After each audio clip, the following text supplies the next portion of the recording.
इतिहास रचने के बेहद करीब भारत का प्राइवेट स्पेस सेक्टर। भारत के प्राइवेट स्पेस सेक्टर की सबसे बड़ी उड़ान जो कि पृथ्वी की कक्षा यानी ऑर्बिट तक पहुंचने की कोशिश करेगा। यह मिशन सिर्फ एक रॉकेट लॉन्च नहीं है बल्कि भारत के प्राइवेट स्पेस सेक्टर के लिए एक नए दौर की शुरुआत माना जा रहा है। लेकिन अब सवाल ये कि आखिर क्या है विक्रम-1?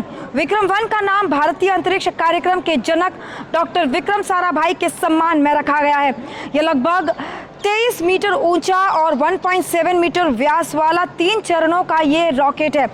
इसकी क्षमता 300 किलोग्राम तक के पेलोड को लो अर्थ ऑर्बिट में स्थापित करने की है। ये भारत का पहला प्राइवेट ऑर्बिटल लॉन्च व्हीकल है। साथ ही लॉन्च इतना खास क्यों है? अब तक भारत में ऑर्बिटल रॉकेट विकसित करने और लॉन्च करने की पूरी जिम्मेदारी मुख्य रूप से इसरो के पास रही है। अगर विक्रम-1 सफलतापूर्वक कक्षा में पूरी तरह से पहुंच जाता है तो स्काईरूट भारत की पहली प्राइवेट कंपनी बन जाएगी जिसने ऑर्बिटल रॉकेट लॉन्च किया।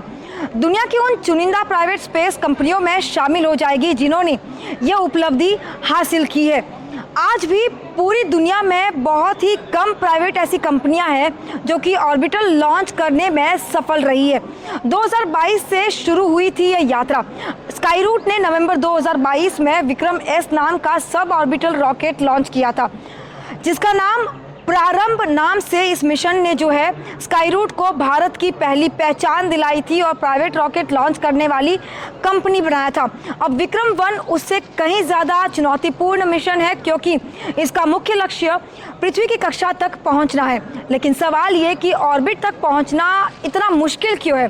किसी भी रॉकेट को ऑर्बिट तक पहुंचने के लिए कई रॉकेट मोटरों का सही समय पर प्रज्वलन, स्टेज सेपरेशन, सटीक नेविगेशन, करीब 28,000 किलोमीटर प्रति घंटे की रफ्तार हासिल करना और उपग्रह को सही कक्षा में स्थापित करना जैसी कई सैकड़ों जटिल प्रक्रियाएं एक साथ सफल होनी होती है और इसी वजह से इसे इंजीनियरिंग की सबसे कठिन उपलब्धियों में से गिना जाता है। किन लोगों ने आखिर बनाई है स्काईरूट?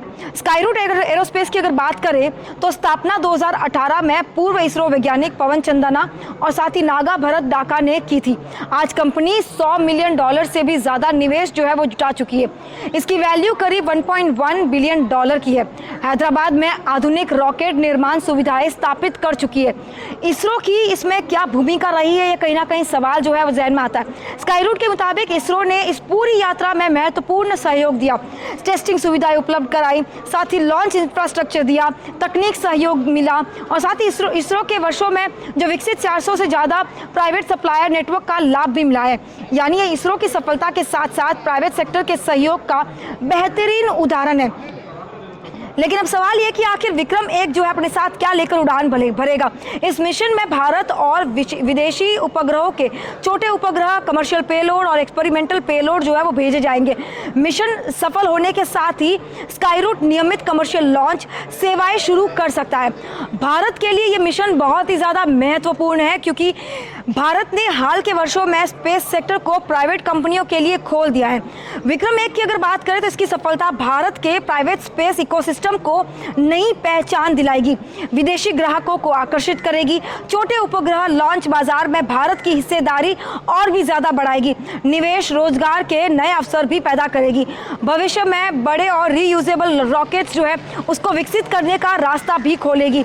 स्काईरूट एरोस्पेस की अगर बात करें तो कंपनी का लक्ष्य भविष्य में बड़े लॉन्च व्हीकल, रीयूजेबल रॉकेट्स और साथ ही मानव अंतरिक्ष मिशन यानी ह्यूमन स्पेस फ्लाइट के लिए तकनीक को विकसित करना भी है। ऐसे में इतना जरूर कह सकते हैं कि विक्रम-1 सिर्फ एक रॉकेट नहीं बल्कि भारत के प्राइवेट स्पेस सेक्टर की नई उड़ान का प्रतीक है। यह लॉन्च भारत के अंतरिक्ष इतिहास में एक मील का पत्थर साबित होगा। विक्रम-1 पृथ्वी की कक्षा में सफलतापूर्वक पहुंचते ही यह उपलब्धि जो है सिर्फ स्काईरूट की नहीं बल्कि पूरे भारत की होगी क्योंकि ये साबित करेगी कि भारतीय प्राइवेट कंपनियां जो है वो दुनिया की सबसे जटिल तकनीकी चुनौतियों को भी सामना कर सकती है, उसे स्वीकार कर सकती है और वैश्विक स्पेस लॉन्च मार्केट में अपनी मजबूत पहचान भी बना पाएगी।